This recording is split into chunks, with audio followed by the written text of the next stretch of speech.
Okay, try this again. Welcome everybody to today's open forum. I'm glad to see everybody. Sorry we missed you last week with the little storm that didn't quite hit us. Most of us did hit some of you guys, and I hope everybody's doing well after that.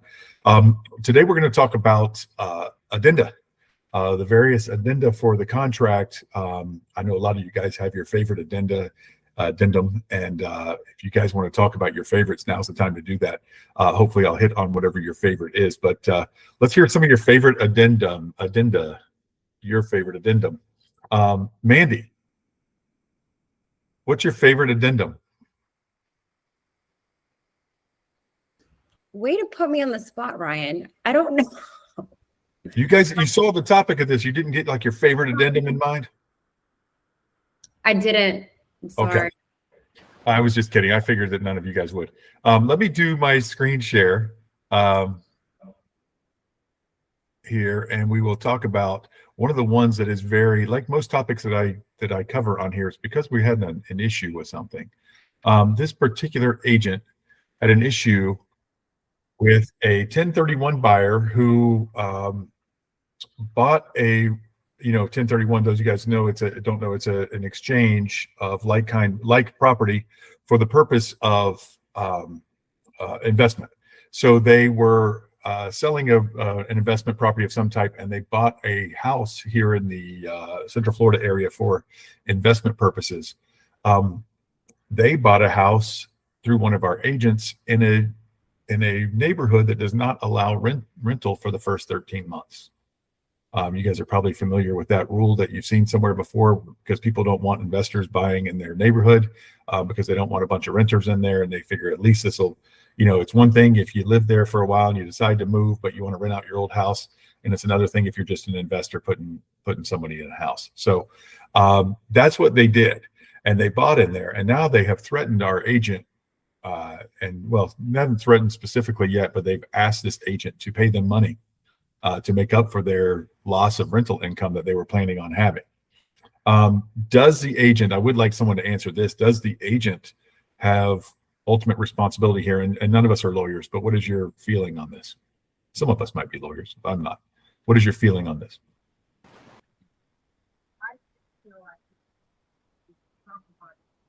Does anybody have an idea? I cover with you guys a lot when you're going over this. I would say no. Okay. And the reason is because the buyers, they haven't looked over the correct, is it a condo or is it a single family house or what is it? It's a single family house in a neighborhood. So, and rentals are not allowed for 1 year, you said, 13 months, whatever. Mm-hmm. So they had a chance to look over the HOA docs, and evidently they missed that in the docs. So that's their problem. Right. And do you think that them being a 1031 purchaser has any bearing on that? A little bit of bearing or no bearing? No bearing whatsoever. Okay. And you might be right.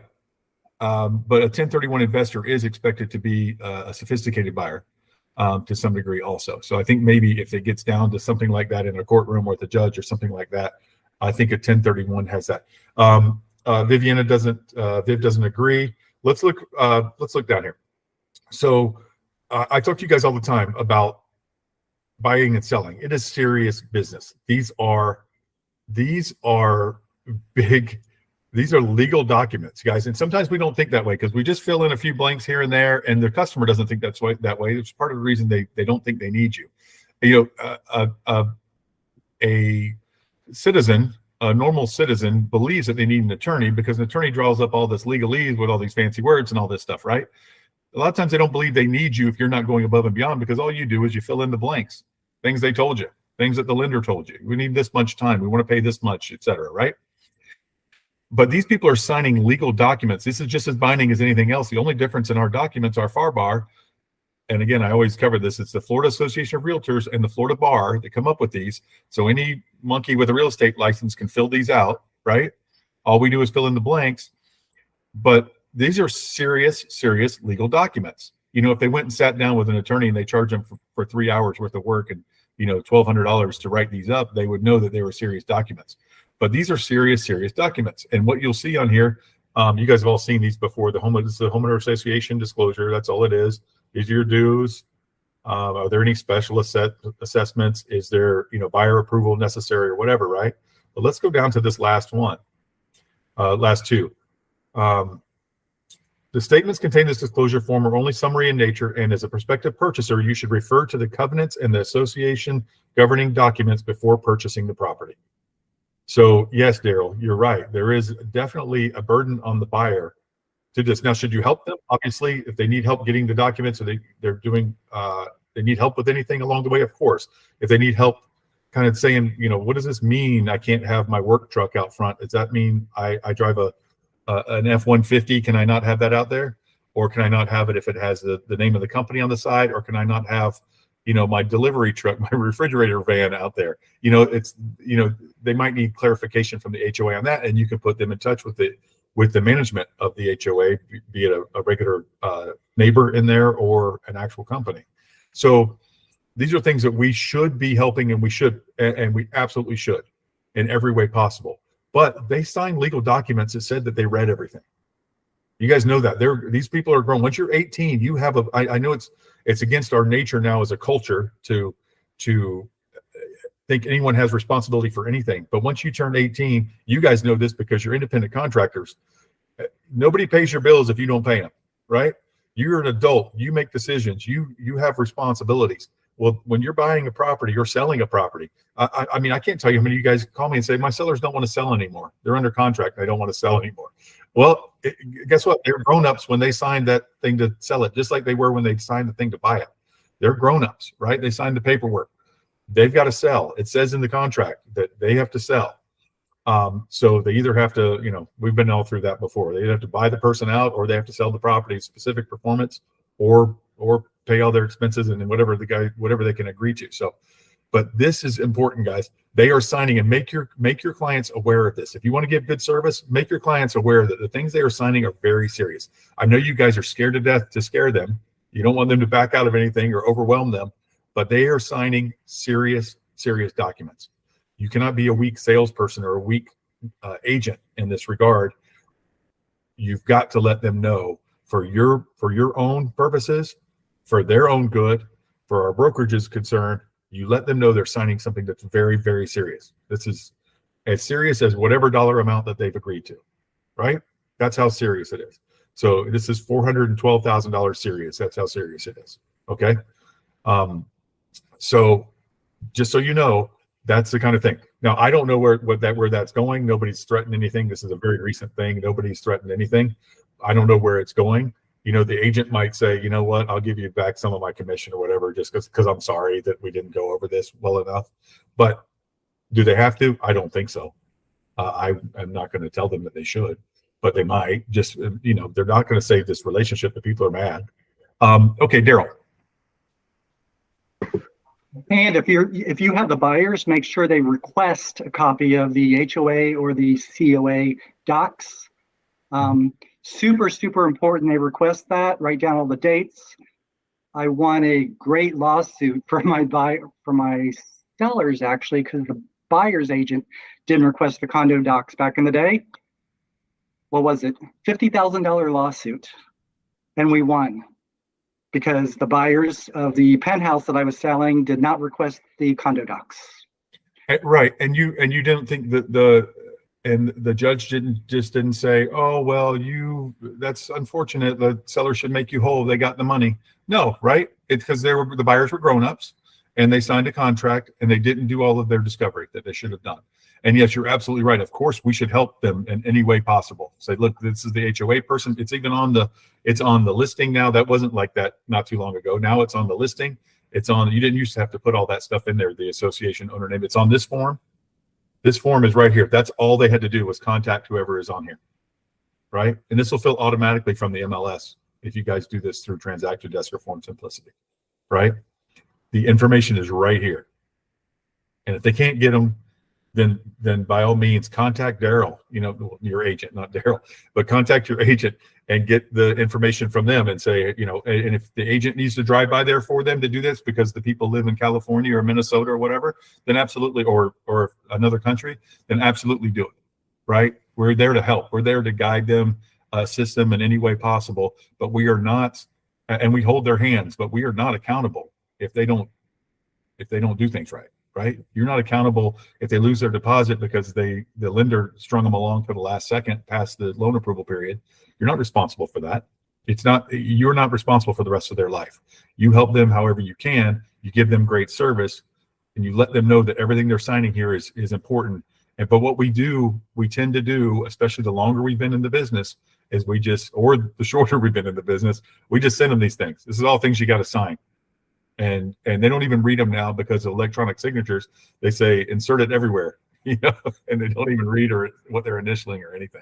So, any questions on that?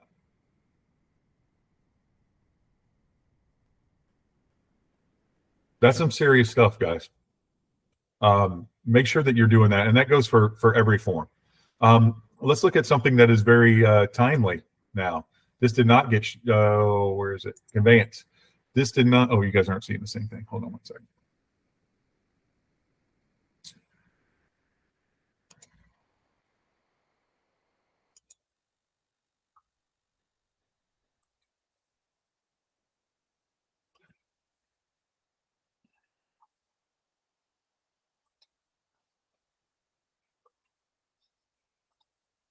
All right. It should pop up.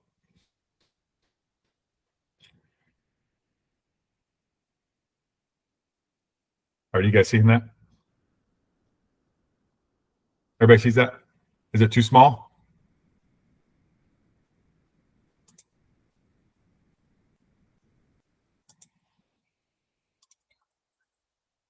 Better? Okay, great. All right. This is our new conveyance to foreign buyers addendum. You guys have asked, they have answered the question. You guys have asked, isn't it some sort of discrimination if I ask someone where they're from? First of all, no, it wasn't, because it was important. But the second of all, it is if you ask them their religion or something that's not relevant, then it would be. But if you're asking them which country that they're from, that they're a citizen of, that is relevant now. It wasn't relevant before this, but it is relevant now. Conveyance to, it says right here, effective July 1, 2023, following is made part of the contract. Let's say it's an as is between whomever. This is it.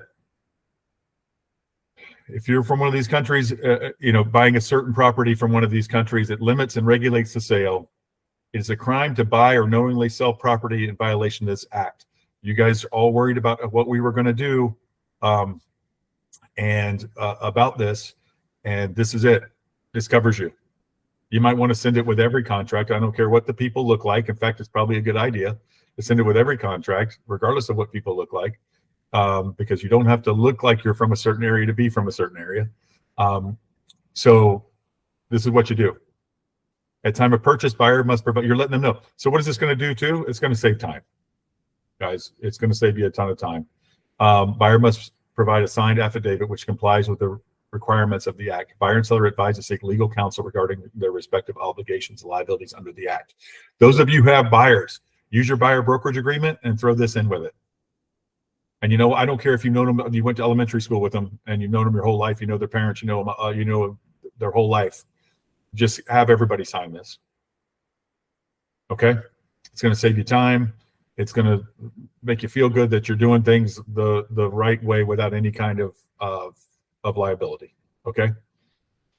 So they're signing this now, and then they're going to have to sign again later. But you're letting them know, look, you're not going to get all the way, you're not going to get all the way through the process.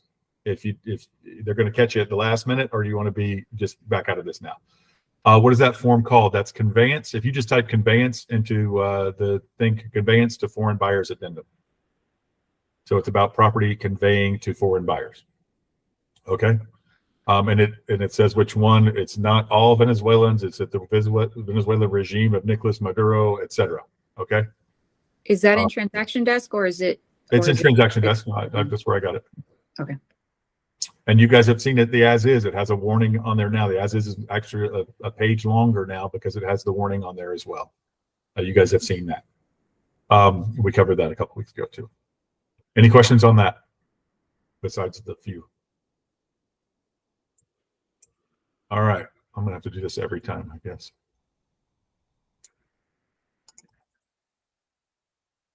All right. Short sales. There are currently 36 short sales in our system, and all of Matrix. For those of you who are in the Orlando, Tampa areas, there's currently 36 total. I'm showing you this one now. I'm going to make it bigger as well, so you guys can see. Anybody familiar with the short sale process will know what this means. So 440, I'm going to look at the history on this. I did not look at this before. I just pulled up the first one that I saw. Okay, so here's what happened. This is what happens with all short sales. They put it on the market. They made up a price. Okay, they submitted that price. They took the first offer at all that came along probably and submitted that price that went pending, whatever that offer was, probably 400, right? They listed it at 430. Somebody probably put in 400, 380, 350. Who knows? Just give me an offer. I'll have the seller sign it. Seller doesn't care. They're not getting the money anyway. They can't legally take any. But we need something to present to the bank. This is how short sales work. Okay. I just need an offer to submit to the bank, because then the bank is going to come back at something. And now we've got, at least we have a starting ground of where we can do. So I said the bank came back in this case at 440. How do I know that? Because on the other page it says approved, short sale approved price. That means the bank has agreed to this price before. Does it mean they'll agree to it again? Maybe not if the market was skyrocketing, but right now, absolutely they would. In fact, they may take a little bit less. Okay. So, but that's the bank approved price the first time. You know, when you're negotiating for something, that's their approved price the first time. If they keep getting, or as time goes on, they keep getting offers for 380, then eventually they might agree to something else. But right now I know that 440 will buy it, right? So they submitted an offer at 429 and went back on the market because they went back to the buyer who offered 380, and I'm just making that number up, but probably something like that. They went back to that guy and said, well, the bank wants 440, and that buyer said, well, no, thank you. Okay, got their deposit back and left. Now it's on the market for 440, and it says, nothing great about this. Don't miss the opportunity. They're not saying how great the house is, but they are saying the short sale's approved. So now I know I can buy it for 440. They're not going to jerk me around, because part of the problem with buying a short sale, if you guys remember when they were huge back in the early 2010, 11, 12 time, is that it took you 6 months to buy something, and they had so many files on their desk, they weren't getting around to anything. And it took forever to buy something. So you might get a good deal, but you also might sit there on the market for 6 months and a bunch of other good deals go by because you're waiting on that one good deal, and you just weren't getting any response, etc. They do have time periods now where they have to respond within 30 days, et cetera, back and forth, 30 days, 30 days, 30 days, et cetera. So you can get, you should expect to get into a short sale in about 90 days now. Okay. So the reason I showed you all that is to show you the short sale addendum, which is this. If initial by all parties, blah, blah, blah. Okay. Short sale approval. The contract is contingent upon seller obtaining short sale approval from seller's lender and all other lien holders. So you got to make sure a good short sale negotiator will handle this. They typically charge $14.99, $19.99, something like that. Those are hundreds, by the way, $1,499 or $1,999. And they will put on there that the buyer is going to pay that unless the lender does, typically. So watch out for that language as well. They'll put that in there a lot of times, that the buyer is responsible for that $2,000 for the negotiator. If the lender doesn't want to pay for it, which makes sense because the seller usually can't pay for it. They're broke. And the lender sometimes will pay for it, sometimes they'll split it, whatever. Okay, short sale approval means lender approves the terms of this contract and the settlement statement, agrees to reduce payoff, and to provide satisfaction and/or releases of the mortgage or any other liens encumbering the property, and agrees to release seller from any claim of a deficiency under the mortgage and notes secured by the mortgage. You guys know if you get foreclosed on, they can come after you for whatever they lose on the property. That's not the case with a short sale. That's why people short sale. Part of it. It's supposed to be a little better for your credit too.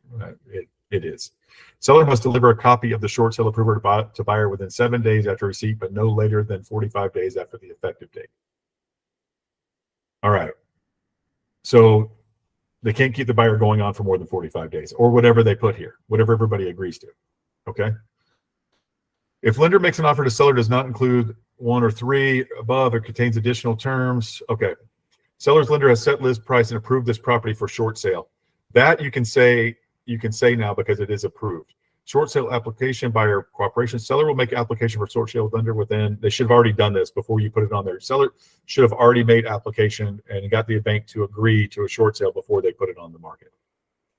All right, this is the important part. All time periods set forth in this contract will begin on the day after the seller delivers short sale approval to buyer, except time periods for approval deadline, short sale application date, and contract termination date. And the following items, if checked, will begin as set forth in this contract. Okay, so if the time doesn't start, your 15-day inspection doesn't start until after they've approved your deal, of course. You're not going to pay for an inspection for something they're not going to approve. Initial deposit, all that kind of stuff, right? So whatever they check here. So you might have already made your initial deposit, you might not have. So if you don't want to make your initial deposit, then you don't check this. So then you make your initial deposit once they come back and say, hey, Barb, the bank has accepted your offer. Okay. Or they said the bank wants 10,000 more and your buyer says, okay, whatever it is, you agree to a deal. All right, backup contract, seller may or may not. That's just like any other deal. They may or may not. Closing date, termination. Okay, so all the dates, all this does is sets forth the dates. First of all, it lets you know that there is a short sale going on. This is what you can expect with your thing. It sets the dates for everything. But the most important part is extending the effective date to those dates and all of the corresponding dates. So when you're writing a short sale contract, what I would write in there is instead of a set closing date, you write 40 days from acceptance date, 40 days from effective date, see addendum. Okay. So you write a date period from the acceptance date, not a set date out in the future, because you have no idea how long we're going to go back and forth negotiate. Okay. Any questions on short sale, the addendum, or anything else? All right. Hey, Ryan. Yes. Who assigns the negotiator? How does that work? Who's the what? I'm sorry. The negotiator. You said that the buyer pays the negotiator the Yeah, $2,000. the seller, you will, as a listing agent, you'll get a short sale negotiator. We have one we recommend. In fact, she's one of our agents as well, but she's been doing this for years and years and years, since back before it was cool. She's I think she's on this call. And she's welcome to speak up if she is. I can't see her on here because I'm screen sharing. But okay. Her name's Hien, Hien. And if you need her information, just let me know. All right, perfect. Thank you. All right. And she's a negotiator and she's excellent at it. And there she is. She just popped up in chat. She'll be happy to help you with it. She's awesome. And so what she does is she has a price. I don't remember what it is. I think it's $19.99, something like that. And she it says you should put this on the realtor remarks that 2,500. Well, there you go. Inflation, 2,500. Sorry, Hien. Well, last time she was doing short sales, the prices were $100,000 and now they're 400. So it makes sense. So she had me put on there when I did it before for her was that the buyer will pay her fee if the lender doesn't cover it. And a lot of times the lender doesn't cover it. Sometimes they do, sometimes they don't. But she could share all that information with you. I'll let her do that. Any other questions on short sales? But you want to get that. So what one of the things Hien does is she talks to the bank beforehand and gets them agree to the short sale. Okay. So she sets all that up and she handles all the communication with them. It's fantastic. You're an actual real estate agent and not a bank negotiator, because you shouldn't be. Right. And she makes sure that they cover everything that the seller needs covered, like not going after them, all that stuff. They agreed all that stuff up front. Okay. You don't want to be in the middle of that anyway. You don't want that responsibility, because can you imagine doing a short sale for them and then a year later they come back to you and say, hey, the bank's coming after me for everything. Yes. Thank you, Angie. That's true. Worth every penny to use a negotiator. Well, worth every penny to you, because it doesn't cost you anything. All right. So, and it saves everybody money. So it is smart. She's going to get a better deal than the buyer would get on their, or the seller would get on their own. Yes. I do have a question. For the short sale, do you have to disclose that on the MLS, right? The minute that you post the property on the MLS, or you have to get absolutely. Yes. Okay. Absolutely. See it right here. Well, there's a thing you click with every, I don't know if you guys can see this. I'm circling it with my, there's, in fact, let me tell you guys something. When you guys put in a contract, and the reason that, Michaela needs the MLS data entry sheet or the MLS printout, the best thing for you guys to do, well, I mean, use the data entry sheet by all means, because that protects you. I'm not going to get into that right now. I've done it before, but the thing she looks for on this MLS printout is the year built and short sale. We look right there, and we know we don't need a lead-based paint. And usually this says short sale or special sale none for the typical listing. And we know we don't need a short sale addendum. So we mark those off. You guys have seen your checklist on there where it has lead-based paint and short sale on every one. We have to manually remove those every time. As soon as we see that, we know we can, well, when this says none, we can remove that. This one, obviously, we would leave the short sale. And if this said built in 1964, we'd leave the lead-based paint up there as well. But anyway, I digress. Yes, you have to put it on every deal when you put it on here, because the buyer needs to know what they're getting into. It'll help you sell it. I mean, do you want a bunch of sales? People say, oh, no, because we're looking for something now. Or we thought that the price on there was the actual price. We don't know what the price is. We do the best we can. We come up with a listing price. We're just trying to attract offers, really. That's why they listed it at $429. The bank thinks it's worth $440 at least, right? So there you go. And again, this was just an example. I don't know anything about this property. Okay. So any property we see on the MLS, if they're intending to do short sale, it should be disclosed. Absolutely. So here's how I found this. I just went to criteria.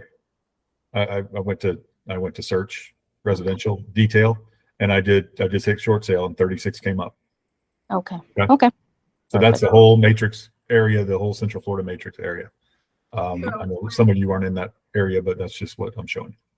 When the bank All right. So there's that. Let's go to the 1031 exchange. I talked about 1031 a minute ago. I'm going to blow this up for you. You don't really need to see anything. All it says is that whatever side's not doing it will cooperate as long as it doesn't cost them any time or money. So, I mean, I'll cooperate with all you guys. You know, it doesn't cost me any time or money. Why not? Right. So they're just helping the deal go through. But it says if seller buyer wishes to enter a like-kind exchange, which is a section 1031, the other party will cooperate in all reasonable respects to effectuate the exchange, including executing documents, provided, however, the cooperating party will incur no liability or cost related to the exchange if the closing will not be contingent upon, extended, or delayed by the exchange. In other words, as long as it doesn't inconvenience the other side at all, they'll agree to do whatever, which is not really anything. So that's all it's saying. Now, I like to use these in a 1031. It reminds the title company that there's a 1031, gets everybody on the same page. Is it required? Absolutely not. I've done 1031s without it because this is so, some of these addenda are so, I mean, kind of pointless, redundant, or in this case, nobody's ever not agreed to cooperate as long as it doesn't cost them time or money. But it's nice to have. Throw it in there. The title company will know then. They'll ask questions about the 1031. You'll be reminded about it all the time. So it's kind of a good thing. Yes, Vivian. on the days on market on the short sales, does it reflect a difference before and after it's approved by the bank? That you can No, it just goes back on the market. No, you just put it back. It's just regular BOM back on the market. It doesn't know why it goes back on the market. It just goes back on the market. Okay. Go back to this.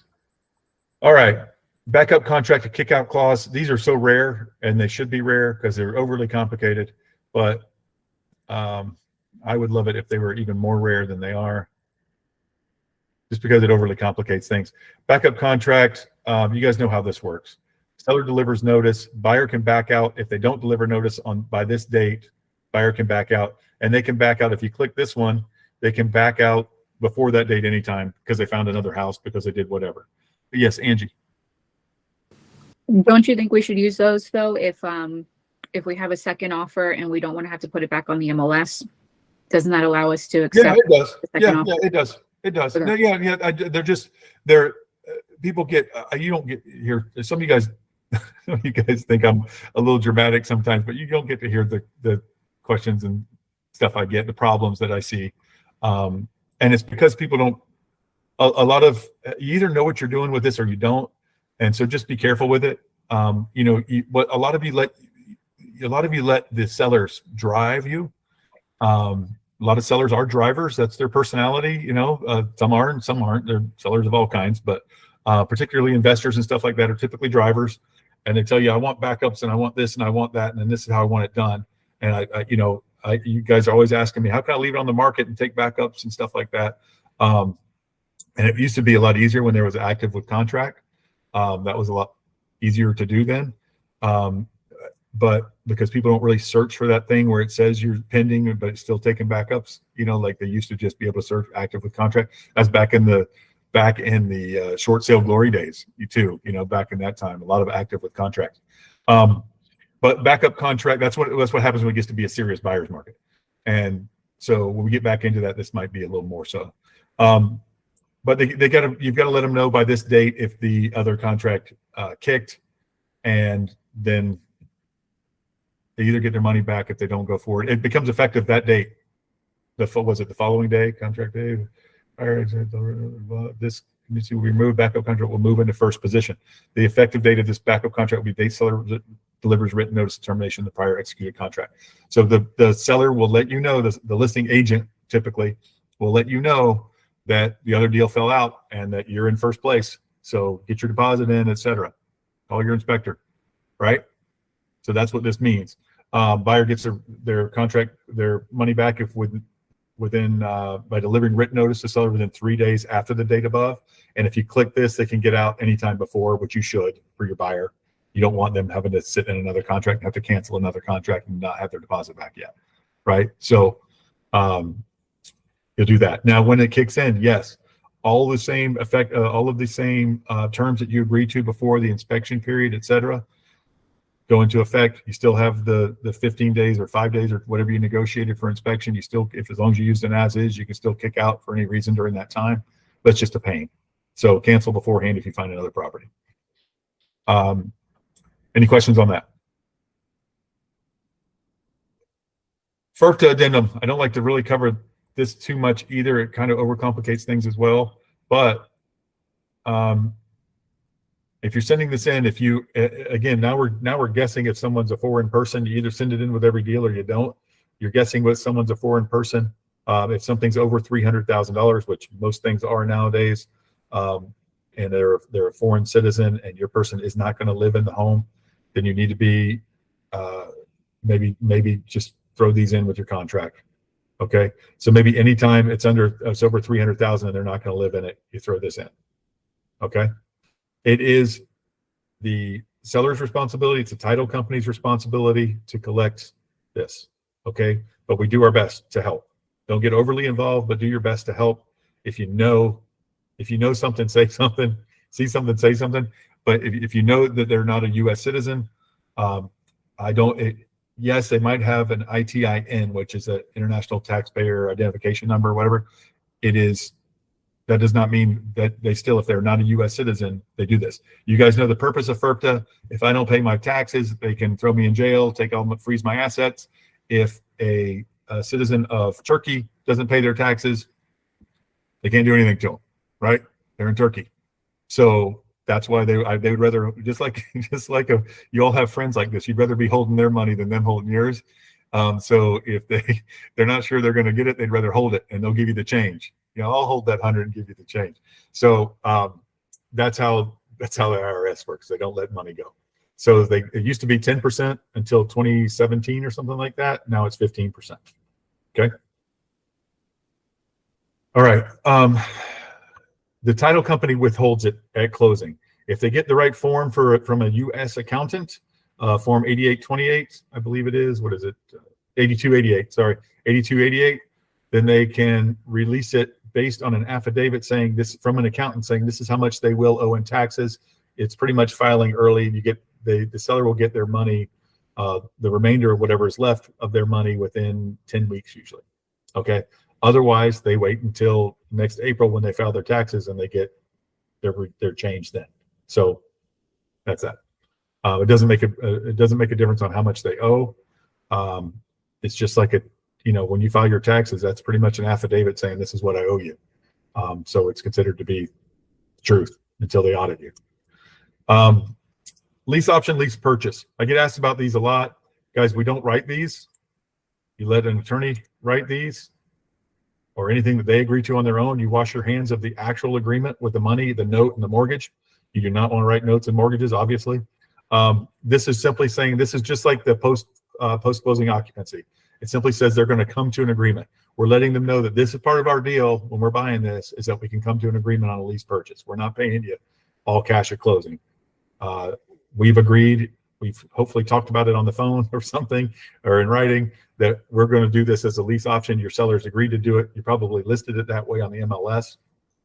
And we are going to come to some sort of agreement here. The contract is contingent upon seller and buyer executing a lease option or lease purchase.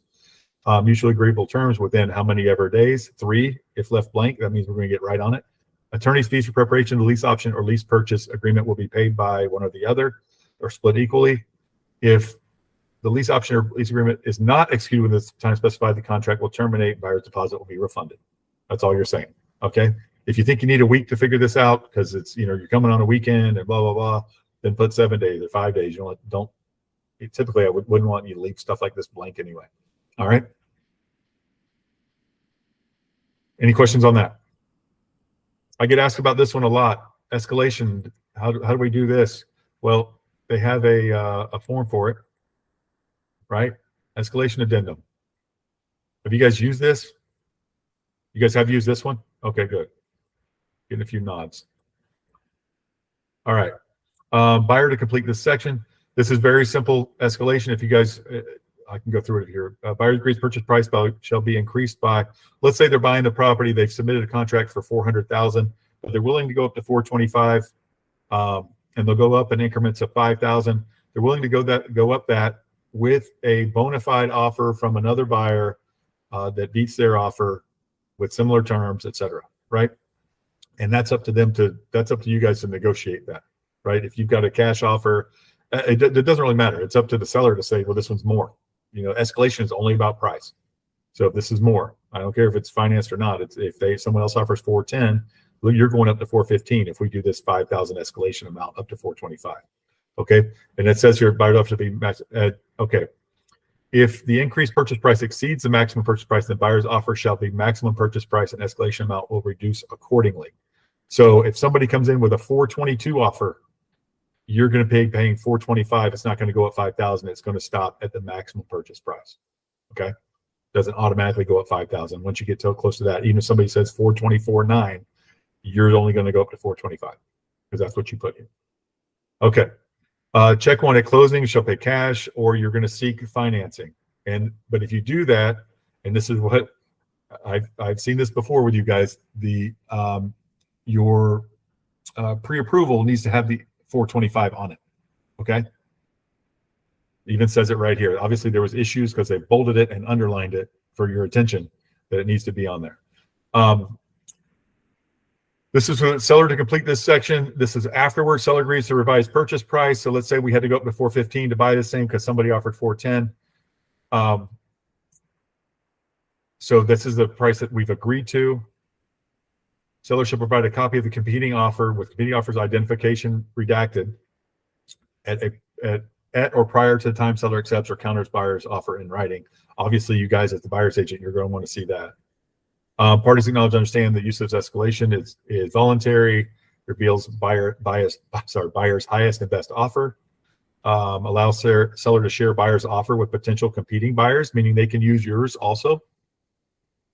Requires buyer to consider whether property is worth the revised buyer purchase price and or maximum purchase price. Yes, they should have thought of that before they offered it. Again, talking, we're big boys and girls. Requires seller to consider how buyer intends to pay any escalation amount in addition to other terms of this contract, right?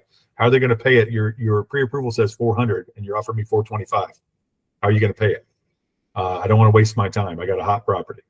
It does not obligate buyer's lender to the terms of the contract if applicable. Okay. Has legal ramifications. The party shall seek advice of counsel prior to signing. Yes. Requires seller to operate in good faith and only present bona fide competing offers. Yes, you cannot have your brother-in-law write you some nonsense offer. They're not pre-approved or anything or whatever. You cannot have your best friend write you an offer over a beer. Requires buyer and seller to use care and diligence in the course of transaction for the reasons stated herein. There you go. That's on everything ever. Buyer and seller. That's what we talked about before. Buyer and seller using care and diligence. Why not? $400,000, right? Any other addenda that you guys want to talk about? Is there another addendum? You guys, I told you, start thinking about your favorite addendum. Let me stop sharing this. Yes, ma'am. Angie has a favorite addendum. Let's hear it. Angie from Tampa. I do not have a favorite addendum, but I do have a question. What is your, it's similar to addendum, so I'm not totally off the topic. What is your standard procedure when doing a counter offer when you're on the seller side and getting a counter offer from your seller to your buyer? Traditionally, I don't like checking the counter offer box on the contract and having my seller sign everything and then submit a counter offer that way. I usually prefer to discuss it with my seller, put it in an email just in writing to the buyer's agent, get everybody on board, and then have the buyer's agent redo the whole contract. I don't know if it's my OCD or just how I like things, but that's traditionally how I do it. But one of my mentor clients had some issues this last week with doing it a different way with that counteroffer checkbox. So I'm just wondering what you advise. And because the counteroffer checkbox does allow 2 days to respond, which locks your seller in for those 2 days. So what do you think of that process? Best way to do it? Awesome. Yes, you have serious mental issues, and I share those. So I have the exact same thing, and that's exactly the way I do it. But one thing you have to remember, there's a couple of things you have to remember. Again, I just lectured our buyers and sellers on being serious about everything they do and knowing how important it is. It's the same with us. Okay. If you make a counter, you are, and I do like doing it by email, but I like setting, how often do you have 2 days? If you've got a property that's got offers on it at all, you don't have 2 days to wait for somebody to come back to, set on there, and you can do this. And I've done it before. I've sent one at 11:17 in the morning saying I need to know by 1 o'clock. Right. Whatever it is. And sometimes they've been, I can't reach them. I said, well, I'll give you till 3 o'clock. Let me talk to my seller and see if we can wait till 3 o'clock, whatever it is. Right. You have to realize you're doing that. And any counter offer also needs to have a time period. Otherwise, it's an open-ended counter offer. And if I get another offer in the meantime, I can't take it because I've got an open counter offer. Okay. This is serious business. That now we're getting liable for stuff. Now we're messing people up. Okay. Now we're getting we don't do that. We say, nope, we'll give you. And the reason we're only giving them till 1 o'clock or 5 o'clock, or you have until midnight to let us know, right, is because we know that there's going to be other offers. We think there's going to be other offers, right? What are you thinking as a buyer's agent when somebody says you have till 4 o'clock? You're like, they've obviously got something else going on. They're not, so the only offer they've had in 3 months, or they wouldn't be kicking us out, right? So, but we need to know because we have another offer that expires at 5 o'clock maybe, or whatever it is, right? And we're going to take it if you guys don't. So you have to put a time period on that and say, I need to know by X amount. Yes, I love a clean contract. I prefer that over, if there's just 1 or 2 things we're going to change, then exit out and initial. But if we're going to change a bunch of stuff on there, the dates and the this and the acceptance date and the closing date and the price and the deposit and the this and the that, just write me a new contract, right? That's how I do it. Send us a brand new contract and give us until the rest of the day to sign it, because we're serious too. We're going to sign it. Once you tell them in writing that you've agreed to something, do you have to agree to it?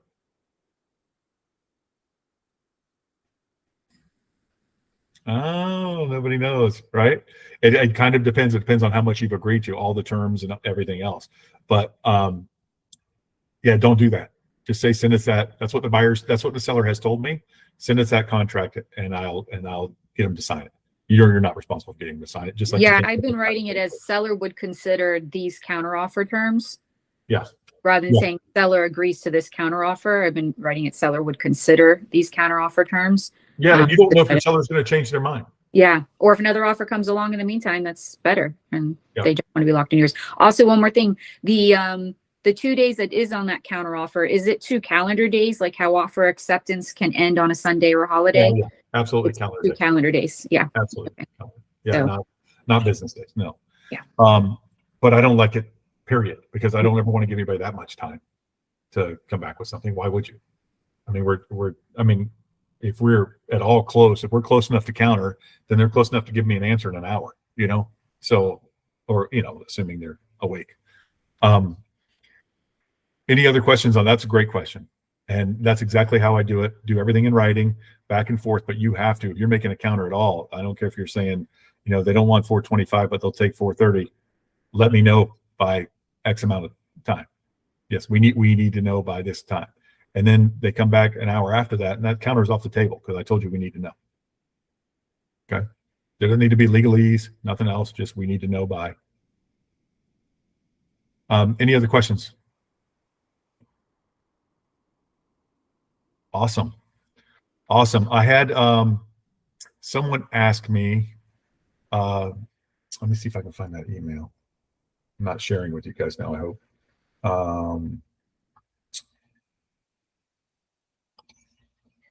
For condos, the HOA covers roof replacements. Do buyers need to spend money on a wind mitigation report? If your lender tells you you do, but otherwise no. If your insurance company tells you you do, but otherwise no. I live in a townhouse and the roof is covered by the HOA. My insurance is much cheaper than most people's, and I did not have to do a wind mitigation report. Just FYI. That's a anecdotal story.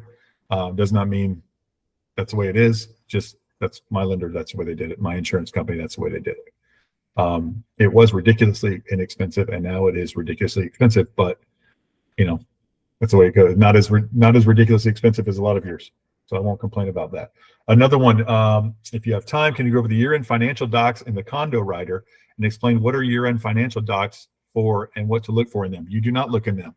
You have the lender look in them, give them to the lender, turn them over, let them decide what to make of it. You don't look at those and tear them apart and figure out what's going on with the financial. They want to see a certain amount of reserve. They want to see a certain amount of this and that. That's up to them. That's up to the lender. They all have their own benchmarks that they're looking for. That's not up for us to do that. It is up for us to provide them or chase them down if that's what's in the contract. Okay. So Daryl knows this very well. He's nodding his head. You want to track down those condo docs if you're the buyer and let your buyer know that they're responsible for looking over them. Where we get in a lot of trouble, guys, is with cash deals because lenders cover a lot of this stuff. Lenders are going to make them give them this and make them give them that. And they give a condo questionnaire. You guys had to get those done. I've had to hand deliver those before and try to get them done by a condo manager who doesn't care about anything. And it's not easy. It's not their favorite part of the job, answering a bunch of financial questions and stuff like that. So, but they will give a condo questionnaire and they get that signed. That's their responsibility to track that down. Lenders make a bunch of money too. So let them track stuff down that they're supposed to track down. But when you have a cash deal, that was part of the problem that we had with the other agent with the HOA. It was a cash deal, so nobody really followed up on the HOA docs and everything else. And nobody probably, I'm sure they didn't read one sentence of it. And now they're going after the agent, right? Because it's the agent's fault they didn't read them. Well, they're the investor. They're big people. They can do it. But as far as combing through the year-end financial docs for a condo, that's above and beyond our scope of work. We don't do that. We're certainly not giving advice based on that. Oh, looks good. Go ahead. Go for it. Finances are in great shape. Go ahead, Daryl. And now you have to be really careful because everybody's condo insurance and HOA insurance on clubhouses and pools are all going up. So you have to redo all the numbers and everything.